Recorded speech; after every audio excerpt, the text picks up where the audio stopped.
Selamat pagi, selamat siang, selamat sore, dan selamat malam semuanya. Perkenalkan kami dari kelompok 2 yang beranggotakan saya sendiri Natasha Irwanto dengan NPM 210711133. Kemudian ada teman saya, Jeff Michael Anderson Budiono dengan NPM 2107111152 dan teman saya Nikodemus Anggit Krisnoaji dengan NPM 210711127. pada kesempatan kali ini kami akan mempresentasikan hasil diskusi kami mengenai pengembangan objek wisata alam air terjun Kapas Biru. Nah, lokasi dari air terjun Kapas Biru ini terletak di Dusun Mulyoharjo, Desa Pronojiwo, Kecamatan Pronojiwo, Kabupaten Lumajang, Provinsi Jawa Timur, Indonesia. Untuk menuju Kabupaten Lumajang sendiri, aksesnya dapat melalui Kota Malang. Nah, lokasi lebih detailnya, air terjun Kapas Biru ini berlokasi di 49,3 km dari pusat kota Lumajang dan membutuhkan waktu kurang lebih 1 jam 30 menit dengan menggunakan mobil sebagai transportasinya. Fungsi awal pembangunannya yaitu untuk menjadi destinasi wisata cagar alam. Jadi, air terjun ini memang sudah terbentuk secara alami. Nah, terdapat beberapa masalah yang terjadi pada objek wisata alam ini, sehingga kami ingin mengembangkan objek wisata ini agar dapat menjadi lebih baik dan lebih menarik lagi. Masalah yang dihadapi antara lain yang pertama yaitu akses jalan menuju objek wisata berbahaya. Penyebabnya yaitu kurangnya diperhatikan oleh pemerintah dan warga sekitar juga kurang merawat jalannya. Akibatnya rawan kecelakaan untuk pengunjung, seperti tergelincir atau terjatuh. Masalah yang kedua yaitu minimnya pencahayaan di area jalannya. Penyebabnya kurangnya akses listrik yang di daerah air terjun. Akibatnya banyak orang yang tidak mau pergi dan tidak mau pulang ke atau dari air terjun di malam hari karena mereka takut tersesat. Ini contoh dari akses jalan yang berbahaya, yaitu tangganya curam, kemudian tidak ada pengaman dan tidak ada pegangan. Yang selanjutnya ini juga jalan menuju air terjun hanya berbentuk jembatan bambu saja. Dan ini juga tanahnya yang curam dan licin tanpa ada pegangan sehingga sering sekali terjadi pengunjung yang tergelincir atau terjatuh. Selanjutnya akan dilanjutkan oleh Nikodemus. Masalah selanjutnya yaitu mengenai tempat sampah. Penyebabnya itu karena tidak diberi tempat sampah oleh warga sekitar. Nah, kita tahu bahwa pasti pengunjung itu akan membawa makanan dan minumannya sendiri. Maka dari itu pasti akan banyak orang yang membuang sampah sembarangan. Itu akibatnya banyak sampah yang akan dibuang. Masalah selanjutnya, tidak ada tempat camping dan sedikit orang yang camping saat di bawah. Penyebabnya itu karena kurangnya dan tidak ada yang menyediakan jasa sewa tenda di area sekitar air terjun. Penyebab yang kedua, tidak ada yang menyiapkan lahan untuk membangun tenda. Akibatnya, tidak dapat menikmati keindahan malam hari dari air terjun. Dan yang kedua, banyak orang yang hanya datang untuk sekedar foto-foto, main air, dan pulang, sehingga tidak bisa menikmati seperti meditasi di dekat air terjun. Masalah selanjutnya yaitu tidak ada warung di dekat air terjun. Penyebabnya karena masih banyak warga yang belum kepikiran untuk membuat warung di bawah atau di dekat air terjun. Akibatnya banyak orang yang membawa makanan sendiri dan itu akan menambah beban bawaan. Masalah selanjutnya, tidak ada rambu peringatan soal batu licin dikarenakan lumut dan tidak boleh terlalu dekat dengan air terjun. Penyebabnya karena rambu-rambu ini kurang diperhatikan untuk keselamatan atau keamanan pengunjung. Penyebabnya banyak pengunjung akan rawan kecelakaan. Untuk masalah yang selanjutnya, tidak ada toilet di area air terjun. Penyebabnya yaitu karena toilet portable belum terlalu dikenal oleh warga sekitar. sehingga mereka tidak mengetahui adanya toilet portable. Akibatnya, pengunjung yang berada di air terjun cenderung untuk buang air di area hutan dekat air terjun, dikarenakan mereka itu harus berjalan ke atas menuju desa terlebih dahulu untuk buang air. Selanjutnya akan dijelaskan oleh teman saya.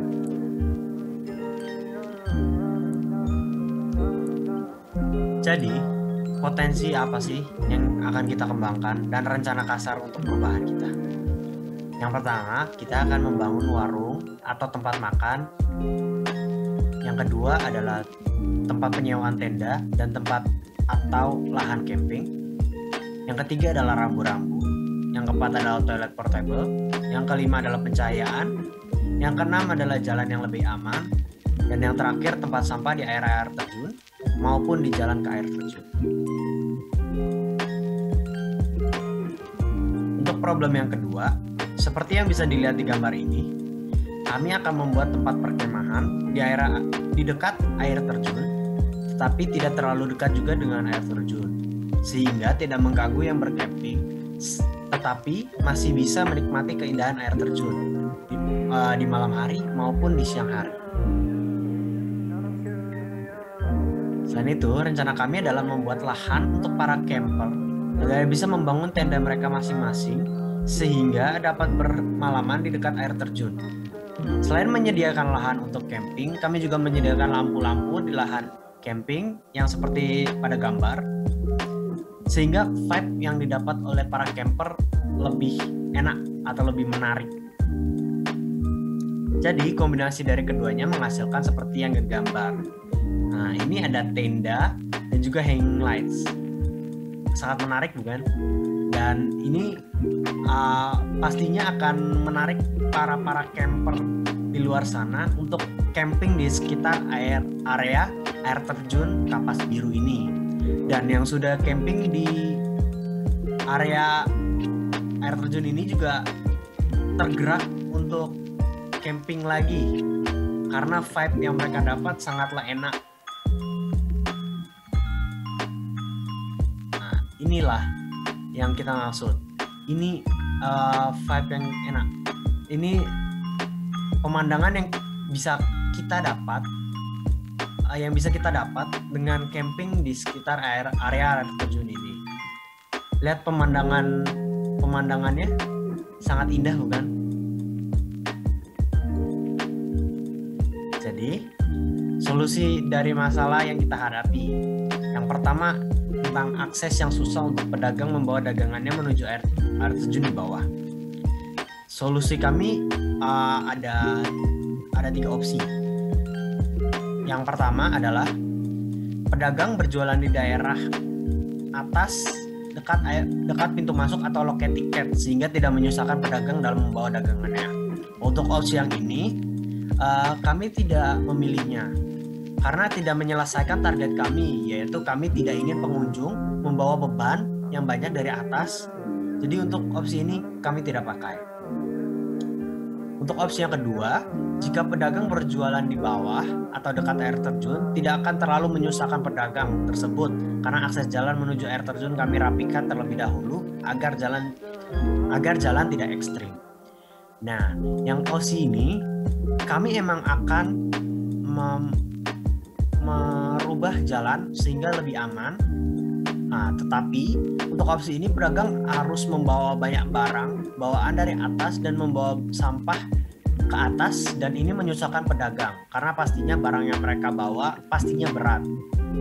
Jadi untuk opsi ini kami tidak pakai juga. Untuk opsi yang ketiga adalah pedagang di area air terjun dibantu dengan guide yang akan naik dan turun. Guide yang turun membantu mereka memberikan suplai makanan untuk dibawa ke bawah, dan guide yang naik ke atas membantu membuang sampah yang berada di bawah. Nah, ini opsi yang kami pakai untuk solusi untuk masalah yang dihadapi yang pertama. Untuk masalah yang kedua adalah toilet portable. Kami punya 2 solusi. Solusi yang pertama adalah untuk menampungnya, kami membuat septic tank di bawah tanah yang akan disedot atau dipompa ke septic tank truk di atas setiap seminggu sekali untuk mengosongkan kembali septic tank bawah tanahnya. Nah, untuk opsi yang ini ada 3 problem. Yang pertama, biaya sedot akan memakan uang yang banyak tentunya. Yang kedua, suara dari sedot. Kita research, kalau dengan sedotan ini, dari septic tank ini dapat mengganggu pengunjung yang berada di sekitar air terjun karena sangatlah besar suaranya. Dan yang ketiga, masalahnya adalah tentunya untuk menyedot pasti membutuhkan pipa. Nah, pipanya dari atas sampai bawah pasti akan membutuhkan pipa yang sangat panjang. Jadi kita skip untuk masalah ini ya, untuk opsi yang ini. Untuk opsi yang kedua, kami akan mengubah kotoran dari toilet menjadi listrik dengan cara bekerja sama dengan menggunakan alat yang dapat mengubah kotoran manusia menjadi listrik. Nah, ini opsi yang kami untuk opsi yang terbaik untuk kami, karena dalam masalah juga kami ngelis bahwa kita membutuhkan listrik karena di bawah tidak ada banyak sumber listrik. Jadi untuk kami membutuhkan sedikit demi sedikit listrik yang bisa kami dapat. Untuk solusi yang selanjutnya akan dilanjutkan oleh teman saya. Nah, untuk masalah selanjutnya yang kami hadapi yaitu kami mencari sumber listrik yang efektif dan efisien sebagai pengganti genset karena genset menghasilkan polusi suara. Solusi yang kami berikan yaitu kami menggunakan pembangkit listrik tenaga surya, yaitu panel surya. Nah, panel surya ini dapat mengubah cahaya matahari menjadi listrik yang dapat digunakan untuk memenuhi kebutuhan listrik di tempat penginapan dekat air terjun. Nah, kenapa kami memilih untuk menggunakan panel surya? Karena kalau kami menggunakan genset sendiri durasi pemakaiannya juga terbatas. Selain itu, genset juga menghasilkan polusi suara yang dapat mengganggu para pengunjung. Kemudian masalah yang terakhir yaitu bagaimana penempatan tempat camping atau tempat penginapan yang tepat agar tidak terlalu berisik dengan suara air terjunnya. Nah, solusinya kami memilih lahan untuk tempat penginapan atau camping yang jaraknya tidak terlalu dekat dengan air terjun. Nah, jadi jaraknya itu sekitar 50 meter dari air terjun, sehingga pengunjung dapat beristirahat dengan tenang dan tetap dapat mendengarkan suara air terjun dari kejauhan. Selanjutnya akan dilanjutkan oleh teman saya. Selanjutnya kita akan membahas mengenai target. Yang pertama, target ekonomi. Ya, kita pasti kalau membahas target akan lebih membahas keuntungan daripada kerugian. Nah, dari keuntungan, kita itu bisa mengambil keuntungan lebih dari penyewaan tenda dan lahan untuk perkampingan. Untuk target yang kedua yaitu lingkungan. Kita itu membuat lingkungan yang lebih aman karena jalan akan diperbarui, lalu menambah pencahayaan serta menambah rambu-rambu. Untuk